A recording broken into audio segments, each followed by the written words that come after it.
नमस्कार।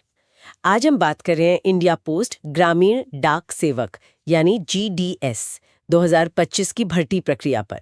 हमारे पास है इससे जुड़ा एक एप्लीकेशन गाइड और हम कोशिश करेंगे कि इसमें जो जानकारी है उसे थोड़ा आसान बनाएं ताकि जो लोग आवेदन कर रहे हैं उनके लिए सब कुछ साफ हो।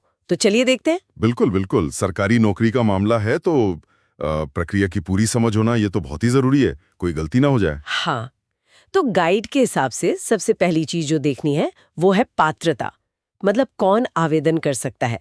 उम्र बताई गई है 18 से 40 साल, कम से कम 10वीं पास होना चाहिए जी।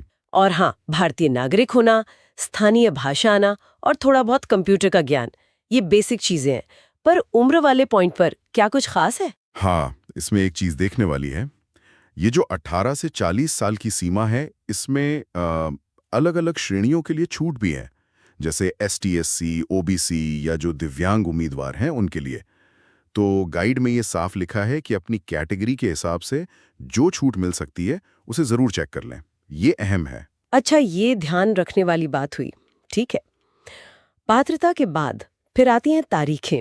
ये तो बहुत जरूरी होती हैं। हाँ बिल्कुल। ऑनलाइन रजिस्ट्रेशन गाइड के मुताबिक 9 अक्टूबर 2025 से शुरू होंगे और फीस जमा करने की या फॉर्म पूरा जमा करने की आखिरी तारीख है 29 अक्टूबर 2025। जी। और गाइड में एक टिप भी है, बल्कि चेतावनी कह सकते हैं कि आखिरी दिन का इंतजार बिल्कुल ना करें। सही बात है, सर्वर पर लोड बढ़ जाता है, फिर दिक्कत होती है। हाँ। अच्छा, फीस की बात करें तो आवेदन शुल्क, हाँ, सामान्य और OBC उम्मीदवारों के लिए 100 रुपये रखा गया है। और अच्छी बात यह है कि SC ST और जो PWD उम्मीदवार हैं उनके लिए कोई फीस नहीं है। अच्छा, ये बढ़िया है। और पेमेंट भी वो सिर्फ ऑनलाइन ही होगी, मतलब net banking, UPI, debit credit card, offline का कोई सिस्टम नहीं है। हाँ हाँ, आजकल ज्यादातर ऑनलाइन ही होता है। ठीक है। अब आते हैं सबसे अहम सवाल पर।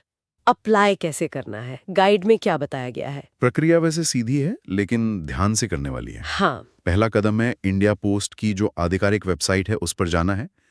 फिर वहाँ GDS भर्ती या अप्लाई ऑनलाइन वाला लिंक ढूंढना होगा। मिल ही जाएगा आसानी से। हाँ। हाँ, उस पर क्लिक करके रजिस्ट्रेशन करना है, अपनी सारी जानकारी भरनी है, पर्सनल, एजुकेशनल, सब कुछ। फिर अपने फोटो, साइन और जो भी जरूरी सर्टिफिकेट्स मांगे हैं वो अपलोड करने हैं। यहीं पर ध्यान रखना होगा कि सब साफ हो। बिल्कुल, वही मैं कहने वाला था।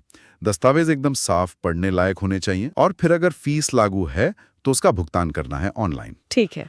और बस आखिर में फॉर्म सबमिट करके उसका प्रिंट आउट जरूर रख लेना है आगे के लिए। हाँ, वो तो हमेशा काम आता है। और गाइड ये भी कह रहा है कि डॉक्यूमेंट्स पहले से तैयार रखें। हाँ बिल्कुल, और फॉर्म भरने में कोई गलती ना हो। गलती मतलब जैसे नाम की स्पेलिंग या मार्क्स वगैरह। गाइड साफ कहता है कि अगर जानकारी गलत हुई या डॉक्यूमेंट धुंधले हुए तो आवेदन रद्द भी हो सकता है, कोई सूचना भी नहीं मिलेगी शायद। अरे बाप रे, तो ये तो बहुत ध्यान से करना पड़ेगा। छोटी सी गलती भी भारी पड़ सकती है। हाँ, इसलिए सावधानी जरूरी है। बिल्कुल।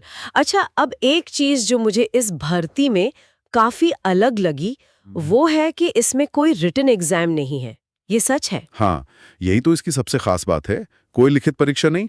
चयन जो होगा वो पूरी तरह से 10वीं कक्षा में जो अंक मिले हैं उसी के आधार पर होगा। ओ, मतलब सिर्फ 10वीं के मार्क्स? जी हाँ, एक मेरिट लिस्ट बनेगी, वो भी सर्कल या कह लें ब्रांच के हिसाब से अलग अलग। तो जिसका 10वीं में स्कोर अच्छा है उसके लिए ये एक सीधा मौका है। ये तो काफी इंटरेस्टिंग है। मतलब एकेडमिक स्कोर ही सब कुछ है यहाँ पर। हाँ, एक तरह से कह सकते हैं। ये उन लोगों के लिए बहुत अच्छा है जिनके मार्क्स अच्छे हैं, पर शायद उनके लिए थोड़ा मुश्किल हो जिनके पास प्रैक्टिकल स्किल्स ज्यादा हों पर मार्क्स उतने ना हों। और जब चयन हो जाएगा तो इंडिया पोस्ट खुद ही संपर्क करेगा चुने गए उम्मीदवारों से। ठीक है। तो अगर हम गाइड की मुख्य बातों को समेटें तो कुछ आखिरी टिप्स क्या होंगी? पहली तो यही कि जल्दी आवेदन करें, आखिरी तारीख का इंतजार न करें। हाँ, वो तो है। 29 अक्टूबर 2025। बिल्कुल। दूसरी, डॉक्यूमेंट्स एकदम साफ सुथरे सही फॉर्मेट में अपलोड करें। ठीक। और तीसरी, अपना ईमेल आईडी और मोबाइल नंबर वही दें जो चालू हों, एक्टिव हों, क्योंकि सारी जानकारी उसी पर आएगी। सही बात है, कोई अपडेट मिस ना हो जाए। जी। ये तो हो गई प्रक्रिया की बात, सारी टेक्निकल चीजें। हाँ, ये सब तो ठीक है, फॉर्म कैसे भरना है, फीस कितनी है, तारीख क्या है, लेकिन इस पूरी प्रक्रिया के बीच एक सवाल शायद हम सबको खुद से पूछना चाहिए जो आवेदन कर रहे हैं। वो क्या? वो ये कि क्या आवेदन करने वाले ने ये ठीक से समझा है कि एक ग्रामीण डाक सेवक का काम असल में होता क्या है? मतलब सिर्फ फॉर्म भर देना और नौकरी पाले नहीं काफी है। या ये भी देखना है कि वो काम किस तरह का है? क्या वो काम मेरी उम्मीदों से, मेरे हुनर से और मेरे भविष्य के प्लान से मेल खाता है? ये तो बहुत ही अहम नुक्ता उठाया आपने। सिर्फ प्रक्रिया जान लेना काफी नहीं है, बल्कि उस भूमिका को, उस रोल को समझना भी उतना ही जरूरी है जिसके लिए आवेदन कर रहे हैं। बिल्कुल, ताकि बाद में कोई निराशा ना हो। सही कहा। तो ये थी GDS 2025 एप्लीकेशन गाइड से जुड़ी कुछ मुख्य बातें और सोचने के लिए एक अहम सवाल।